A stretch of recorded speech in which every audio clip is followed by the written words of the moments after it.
कोल्हापूर नंदवाळ पायी दिंडी ही काटकर महाराजांच्या प्रेरणेने चालू झाली। रामकृष्ण हरी। मी बाळासाहेब रंगराव पवार।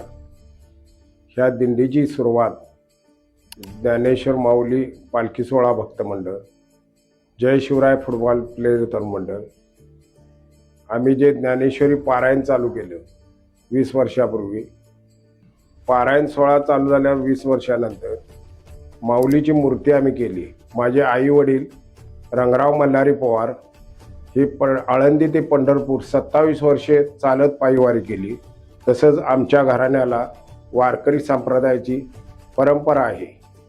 त्यानंतर ही परंपरा म्हणजे काटकर महाराज या पूजेसाठी आले होते।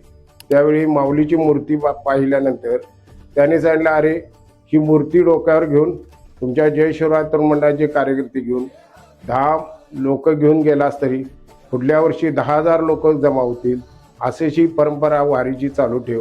कोल्हापूर ते नंदवाळ पायी दिंडी ही काटकर महाराजांच्या प्रेरणेने चालू झाली।